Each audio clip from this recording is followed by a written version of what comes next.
Et j'ai dit, c'est impossible, cette confusion à Manhattan, on ne peut plus circuler. Et le chauffeur me dit, mais c'est votre faute, c'est à vous la faute. Parce que vous avez bloqué le pont de Brooklyn. Et évidemment, ils avaient bloqué la partie supérieure du pont de Brooklyn. Ils avaient congestionné complètement le trafic à Manhattan. Donc, ils ont fait vraiment des miracles. Ils étaient capables de reprendre le Apollo Theatre. C'est un théâtre historique de Harlem. Ils ont obtenu l'autorisation on a obtenu l'autorisation de tourner là. Et donc, c'était pas difficile parce qu'il y avait une collaboration de la mairie de New York. Merci à Jay et Julian. Pendant ou avant le tournage, est-ce que vous avez visité les quartiers de New York où se déroule le film? On tournait dans ces quartiers. C'est risqué? Non, à Harlem, on était vraiment accueillis très bien. Tout le monde était là, il était content qu'on était à l'Apollo Théâtre toute la nuit, pour plusieurs nuits, on a tourné là. Et non, jamais eu de problème. Pas du tout. C'est relativement rare à New York, quand même. Oui, parce qu'il y avait quand même... Abel fait partie de la, disons, de la population de Little Italy, de Brooklyn. Il connaît tout le monde le connaît. Il fait partie de ce quartier. Donc il donnait l'air d'être vraiment ami avec tout le monde. Oui, puis quand il parle de New York, il sa donne l'impression de parler de son domicile, de son domicile. Il ne bouge pas de là. Hein. Mais... Quelles sont les différences entre Abel Ferrara et les réalisateurs italiens que vous avez produits? Vous êtes vous-même réalisateur. Est-ce que vous avez senti une autre façon de travailler totalement différente? Oui, vous avez trouvé des points communs? Non, c'est vraiment différent. Mais ce n'est pas différent pour le réalisateur, c'est le contexte qui est différent. Par exemple, un soir, on a tourné jusqu'à 6 heures le matin, tout à fait à l'Apollo Theatre. Et puis on allait dormir, on était fatigué, et il recommençait très tôt le matin après. Et finalement, moi, j'étais me reposer, et à 11 heures, ils sont venus me chercher, et ils m'ont porté en projection, et j'ai vu ce qu'on avait tourné pendant la nuit, déjà en sonorisé. J'ai vu les RH déjà monter après 6 heures qu'ils avaient terminé de le tourner. Donc ça, c'était une capacité que ils ont, eux. Moi, si je veux faire ça en Italie, je ne suis pas capable. Les labos ne sont pas prêts, ils ne savent pas comment on fait. Les techniciens ont des tons différents. La prise directe, c'est tout à fait une prise directe, c'est définitive. Il n'y a pas à faire des maquillages après, disons. Donc, c'est aussi, disons la vérité, que dans le film d'Abel, il y avait beaucoup de jeunes techniciens, il y avait beaucoup d'enthousiasme, beaucoup de complicité. Donc, c'était facile de travailler comme ça. C'était une chose qui m'a frappé beaucoup parce que, quand même, le film avait un budget. C'était un grand budget pour l'Italie, mais ce n'était pas un grand budget pour l'Amérique. Donc, il y a eu une séquence où dans le film, il y avait l'Hotel Plaza de New York. Imaginez une production américaine qui tourne une scène dans l'Hotel Plaza. Il faut mettre la police qui arrête tout le monde, tout ça. On l'a volé pratiquement, cette séquence. Et Chris va entrer dans le plaza, le caméraman l'a suivi, et on a fait une séquence formidable. Et ça, c'était dans une façon un peu italienne, si vous voulez. Non? Ça m'a frappé voir la disponibilité de cette troupe américaine de faire une chose qui n'était pas tout à fait dans l'habituel travail américain. C'était un peu l'italien, disons, un peu le petit film italien, mais la séquence est formidable parce qu'elle est vraie, absolument vraie. Est-ce que vous avez l'impression que produit par un producteur américain, King of New York aurait été très différent? Je pense qu'il n'aurait jamais été produit, parce qu'il fallait accepter un délire, parce qu'au début, ça semblait tel un délire. La violence, la cocaïne, la ville très dure, les rapports avec la police, tout ça. Donc, ça aurait été autre chose, peut-être. Abel ne l'aurait jamais fait dans une façon différente. Il voulait faire ça, et ça, il l'a fait. Finalement, il fallait un producteur européen pour que le film existe. Oui, en effet, il a voulu me rendre merci à un moment donné, et il a mis dans l'édition américaine « A film by Augusto Camito » avant de mettre son nom. Donc, je trouvais ça très gentil. Mais évidemment, c'était vraiment moment de gentillesse, parce que le film c'est tout à fait un film pour faire. Au niveau du tournage, c'est un film, disons, très, très sophistiqué, très beau visuellement. Est-ce qu'il a demandé beaucoup de temps à être tourné ou ça a été très rapide? Non, pas très, très rapide. Je pense que le tournage a duré 7 ou 8 semaines. Et je vous répète, l'idée quand j'allais, parce que moi j'étais pas tous les jours là, je venais presque 2 ou 3 jours de Rome, je retournais à Rome et je faisais autre film. C'était qu'il y avait une grâce totale dans leur tournage, tout le monde était d'accord, il n'y avait pas de problème. Et Ebol, en plus, là j'ai vu quelque chose que nous en Italie nous avons seulement accepté après, c'est-à-dire le contrôle vidéo. Ebol n'était jamais sur le plateau, il était sur le vidéo. Et là c'est un système qui est d'un côté formidable, de l'autre côté, selon moi, ôte un peu de spontanéité. Mais pour Ebol, ce n'était pas un problème. Donc lui, il voyait dans le vidéo, dans les monitors, il voyait ce que son assistant, il dirigeait sur le plateau. Évidemment, c'était Ebol qui avait concordé exactement ce qu'il voulait. Et c'était une façon agréable de travailler. Moi, quand j'étais là, j'étais toujours à côté d'Ebol au monitor, donc je connaissais le film parce que je le voyais déjà. Est-ce que vous avez l'impression que Abel Ferrara est davantage un cinéaste italien qu'un cinéaste américain?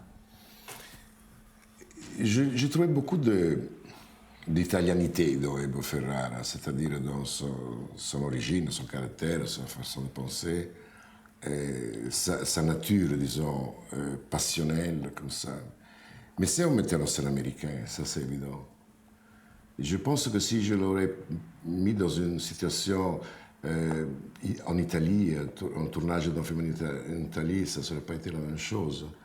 Il prend tout à fait de sa ville, de ses caractères, des murs de New York, il prend son inspiration. Mais son regard sur New York est peut-être plus italien qu'américain, comme Scorsese. Oui, italo-américain. Italo-américain. Comme Scorsese, Oui. qui est italo-américain, qui a beaucoup filmé New York aussi. Oui. Finalement, il n'y a que les italo-américains qui savent filmer New York. Oui, non, mais là c'est une question que New York c'est vraiment une ville italo-américaine dans certains endroits.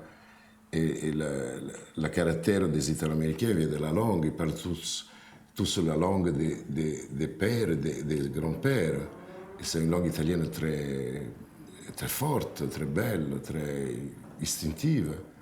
Et donc ils sont comme ça, ils sont des vieux Italiens. Ce sont des Italiens de notre époque. Ce ne sont pas tout à fait des Italiens d'aujourd'hui. Évidemment, aujourd'hui, la langue a eu une évolution. Et ça, être cristallisé dans leur culture américaine, ça donne un caractère italien d'une fois. C'est-à-dire passionnel, fort, sincère, léal, beaucoup d'amitié. L'amitié est très importante pour les Italo-Américains. Et quelle a été la carrière du film exactement? Le film maintenant est célèbre, c'est devenu un classique, mais à l'époque, il y a 12 ans, 13 ans... Quand ça sorti en Italie, il n'a pas bien marché. Et moi, j'étais content de l'avoir fait quand même. C'est un film que j'aimais beaucoup, aussi pour la façon dans laquelle il était fait, c'est-à-dire le courage de faire un film en Amérique avec des acteurs américains, techniciens américains, rien d'italien, tout ça. C'était un chemin que je voulais tracer, nouveau, disons. Mais le film en Italie n'a pas bien marché, n'a pas été suivi beaucoup. Peut-être qu'il était lancé mal en Italie. On ne croyait pas à ce drôle de film américain, italien, on ne savait pas qu'est-ce que c'était. Et puis, le film, il s'est fait dans la télévision, en télévision. Aussi dans d'autres pays du monde, je pense aussi en France, il n'a pas bien marché dans les salles. Et non plus en Amérique. En Amérique, il a fait quelque chose, mais... Et à petit, il est monté surtout parce que les jeunes ont aimé le film. Ils ont trouvé quelque chose qui lui appartenait. Abel Ferrara espère un jour tourner la suite. Non, pas la suite. Il veut faire le prequel. Il veut faire 2 films avant. C'est-à-dire le film qui vient vite avant ça, c'est le film quand il était dans la prison. Et le film encore avant, c'est le film quand il était jeune, quand il était petit, quand Christopher Walken était petit, le personnage du roi de New York. Vous envisagez de produire également ces 2 préquels? Oui, je pense dans une façon ou dans l'autre d'être dans l'opération, mais je dois encore voir, je dois parler avec Abel, je dois voir qu'est-ce qui se passe. trouver l'acteur qui remplacera Christopher Walken. Oui, j'ai entendu parler dans le film de la prison de DiCaprio. Mais c'est un nom fait en liberté, on ne sait pas. Je ne sais pas encore. On parle beaucoup de Mark Wahlberg aussi. Oui, aussi. Oui. Mais bon, c'en est pas à ce stade. Moi, j'ai un regret que j'ai pas, parce que j'avais autre problème à ce moment-là, j'ai pas pu faire le film de Bad Lieutenant avec Ebola. Et que Harvey Keitel, c'est un très bon ami à moi. Mais je ne pouvais pas le faire. Mais en tous les cas, quand on s'est pu vu à Cannes, avec Christopher, Abel et Harvey Keitel et moi, on a vidé la cave du Majestic. On a fait 5 heures le matin. Il n'y avait plus rien à boire dans tout le Majestic. C'est un groupe formidable, ces gens de New York. Quel est votre meilleur souvenir du film? Un soir qu'on avait terminé le tournage, et vers 6 heures, 5 heures le matin, et le tournage était le jour après, très tôt, disons à 10 heures. Et Christopher m'a dit, mais qu'est-ce qu'on fait? Et je pense qu'on va dormir, il est 5 heures. Il dit, on va boire un verre, vin rouge, il adorait le vin rouge. Ok. Et comme ça, on a bu du vin rouge jusqu'au moment du tournage.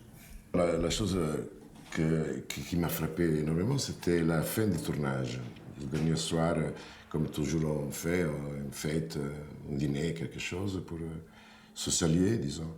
Et on avait fait ça dans un endroit normal, pas un endroit exceptionnel. Mais Jay avait fait mettre 5 écrans de télévision. Et pendant la fête, sur l'écran, sur la télévision, passait pratiquement le film complet. De musique, de tout. Peut-être manquait un 5%, 10% de finition, mais le film était tout là. Et moi, j'étais étonné, comme producteur italien, que je vois le film après 8 mois, que le soir même, j'avais le film, je pouvais le voir, il était là, que toute sa musique, le dialogue, tout. Vous ne gardez aucun mauvais souvenir de ce tournage? Tout a été Oui, à ce qu'il est point. fini. Ça, c'est le mauvais souvenir.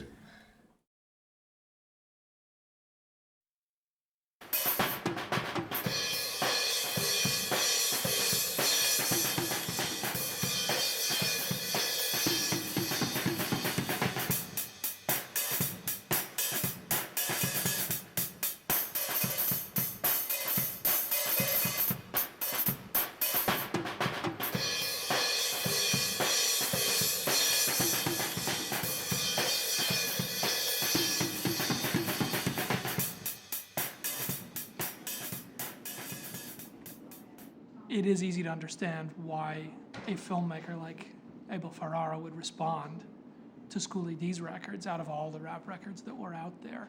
There is something that's so bare and stripped and direct about those early Schoolie D records. They barely sound like they were produced. There's a minimal beat, there's a little bit of a noise behind them, and then there's this guy telling his story. Those records were visceral and scary in a way that even all the early gangster records were. They felt so raw. It really just felt like something you hadn't ever seen before, hadn't ever heard before. From Philadelphia, of all places. I mean, it's not, you don't even think about that as, where the heart of the worst crime is or whatever it is, even though obviously it is one of the cities where there's a lot of crime. But much in the way that Ferrara makes movies, it felt almost improvised, entirely heartfelt, and so simple that there almost wasn't a record there. And some of them were really powerful records because of that. A lot of the roots of gangster rap really come out of the success of Run DMC. Run DMC didn't write about things that we think of as gangsta themes. They wrote about staying in school or staying away from drugs or different kinds of things, but they were the first group that made a point of dressing just the way the audience did, just the way that other hip-hop kids did. They would wear their jeans, they would wear a jacket, Kangol, TMC kept his glasses on. They didn't wear the sort of space suit, the cowboy outfits, the real stage costumes that Africa Bambaataa or Grandmaster Flash and the Furious Five wore. Also, they were the first group that stripped the sound down. They didn't play with a band behind them. They just had a DJ, Jam Master Jay, and a beatbox. Run DMC records were the first records that sounded like the hip-hop that was being made in the parks. They weren't dressed up to go in the studio visually or sonically.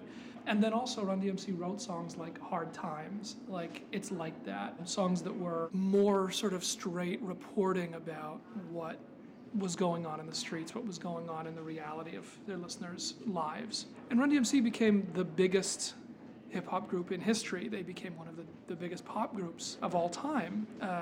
Certainly in the 80s, they broke down doors that nobody even knew were there before. And what you started to see were, in different places in the country, artists that were picking up on that dressed down, plain-spoken, straight-ahead approach that Run DMC took, and making it harder and making it more real and making it more about what life in their streets was really like. And this started happening more or less at the same time in different parts of the country. There was Boogie Down Productions making the Criminal Minded record in New York. There was Too Short starting to make his more sort of sex rhymes, you know, taking more of the pimp approach in the Bay Area. Ice-T starting to write songs like Batarram and songs about the gangs in LA. And in Philadelphia, there was Schoolie D. And with his early records, with PSK stood for Parkside Killers. Schoolie D was making really early breakthrough records for their approach to violence, their approach to life in the inner city, to life in the streets. Those Schoolie D records really were shocking when they were coming out. They were actually really sort of scary when they were coming out to a lot of people. And if you can make a record that freaks people out, scares them, that's a powerful thing. And what's your process? My process is like, look, okay, it's like to become Schoolie D, you know what I'm saying? It's like I gotta like do this whole fucking thing because Schoolie is a cartoon character. Mm-hmm. You know what I'm saying? He's my evil twin. Mm-hmm. It's like protection. Mm-hmm. Because Abel told me that a couple of things, like people don't really want to know you, Jesse. Mm-hmm. It's like stop. It's like I used to get my feelings hurt. It's like people don't give a fuck about you. They give a fuck about Schoolie. So whenever you're in public, you have to remember to be Schoolie D to protect Jesse. Mm-hmm. Because Jesse is the guy who's home. I have a daughter. I fucking cook every day. We have like sit down, have dinner. You know what I'm saying? Man, hop in the tub, man. Get ready, man. So we don't keep these dudes. We said it that word.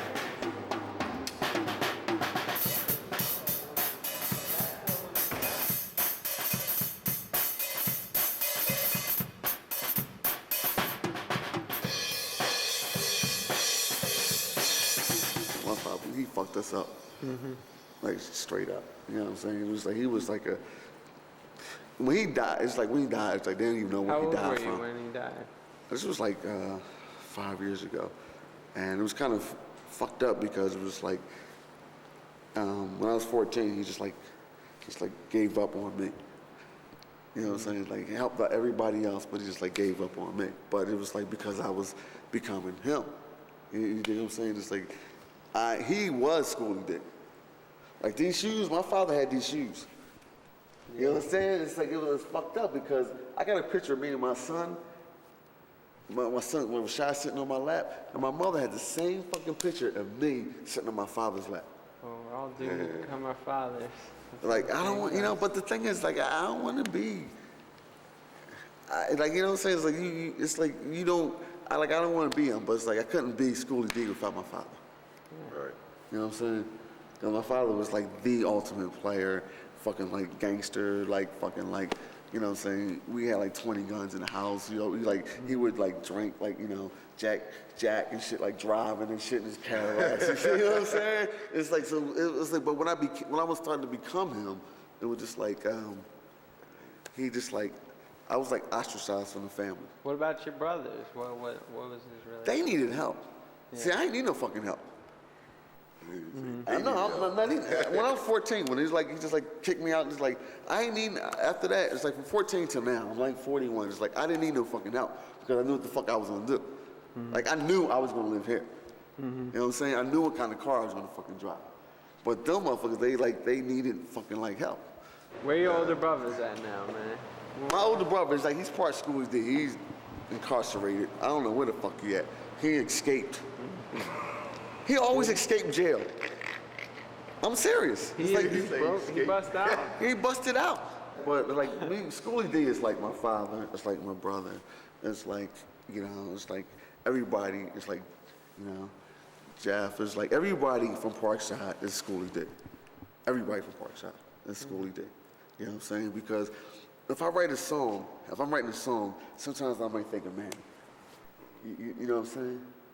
If I'm writing a song and shit, sometimes I might think of like my brother. You know what I'm saying? And if I'm like being the comic, I think more like me, because I was like, you know, I was kind of like scrawny, like younger. It's like, you know what I'm saying? It was like, you know what I'm saying? Like, I was like really skinny and scrawny and all that shit, so I had to like, you know, laugh my ass out of like, you know, fights with motherfuckers like this, you know what I'm saying? That's who Schoolie D is. The Schoolie D is the ultimate boy, but he's the ultimate fucking man. Yeah. You understand what I'm saying? Yeah. Schoolie, you know, he don't take no shit. When was the first time you used the name Schoolie D, though? That's what I've always wondered, man. Like 82. Because, you know, back in the day, you were playing ball with these big schooling motherfuckers. And, you know what I'm saying? We go be school motherfucker. I'm a school you. Here I come. And it was like I had like a 36-inch vertical. I could dunk. I had like this big ass thump. Yeah, I could dunk. No, dude. Yes, I could. I could fucking dunk.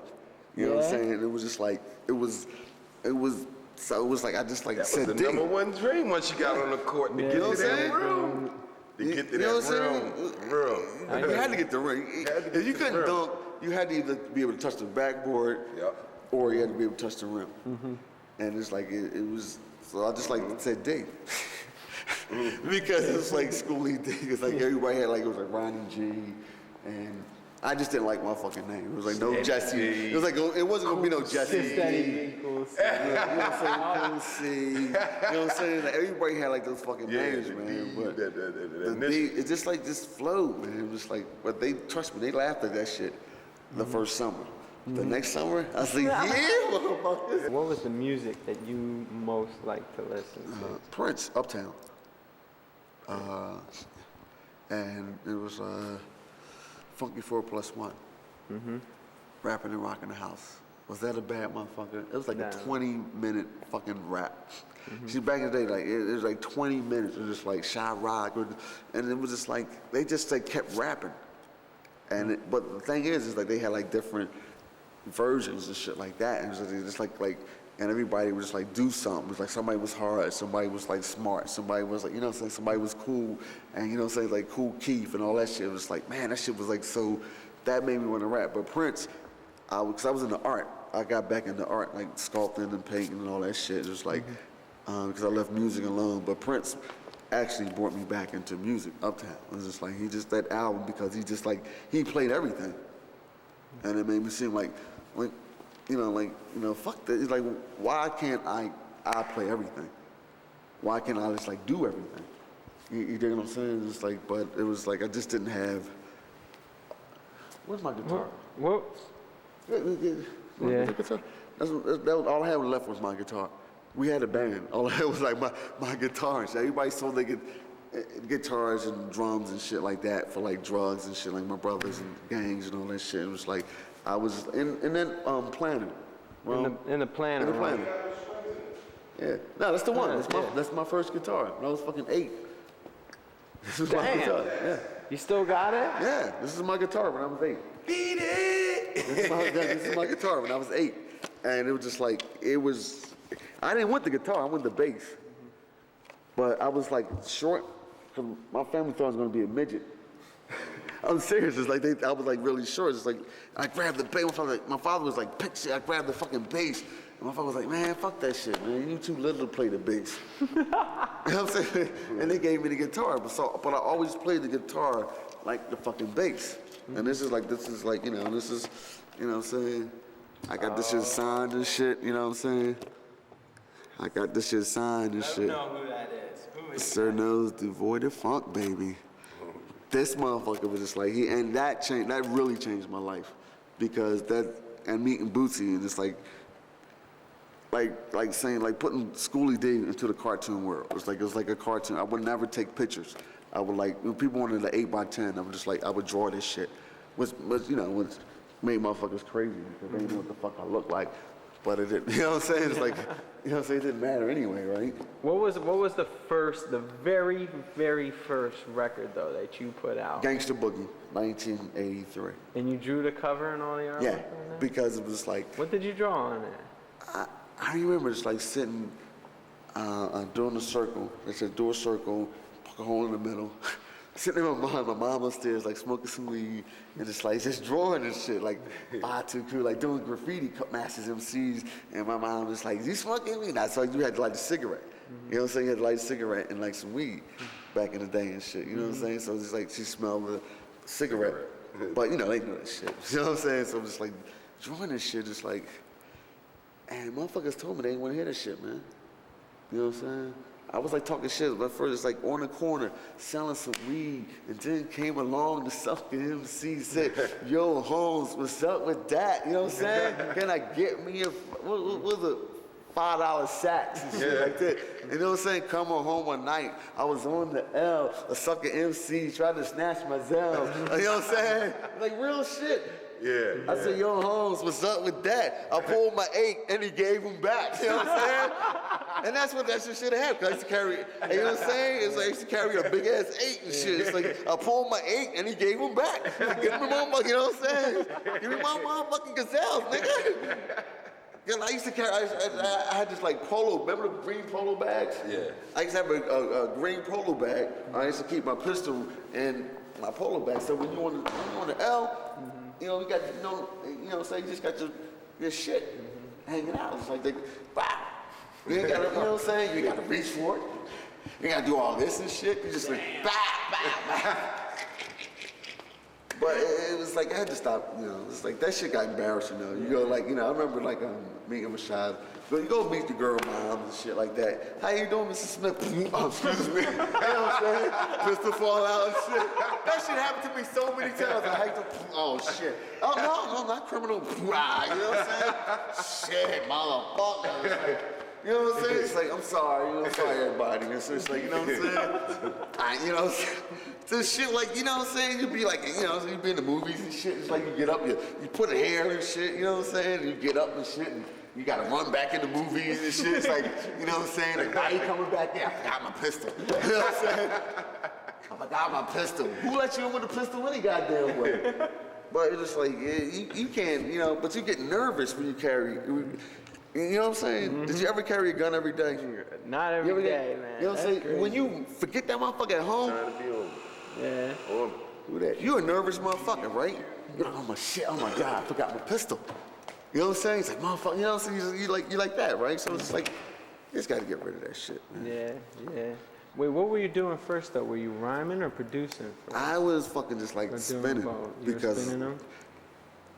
So I used to play like fucking like guitar. I was in the band and all this shit. So I was like spinning, but it was like 20 fucking DJs. Mm-hmm. And all the chicks, they, you know what I'm saying? Everybody wanted to be DJ because everybody, but I had music. Like my father was just like, he was just like, he had every fucking record. He like had like, at that time, it was like he had like, before it was like DJs, he had like 5,000 records. Mm-hmm. You know what I'm saying? He was the one, you know, on every block, they drag out the, you know what I'm saying, the speakers and shit. The stereo was like on Sunday, pull out the fucking like 12 gauge. Right. And, you know, sit on the porch. And my mom looked sort of like the Jen look. Yeah. She, oh my God, this motherfucker. I think that's the universe. Man, she's just like, it's like, Jesse, is your fucking, shut up. Shut the fuck up. You know what I'm saying? My mom would sit on the 12 gauge and fucking drink, you know what I'm saying? Johnny Walker Red and shit, Johnny Black and shit, just be like fucking just drinking. And like everybody waited for Sunday in the summertime because they knew that my pop was gonna bring but I was the one controlling the records. Mm-hmm. And the girls was thinking, play that John, play that John. I was like, damn. And back in the day, they did have two, you know, they had 2 turntables back in the day. Mm-hmm. On the big, huge component sets. Mm-hmm. Yeah. You know what I'm saying? Okay. So you could get your mix. You could like play. And that's like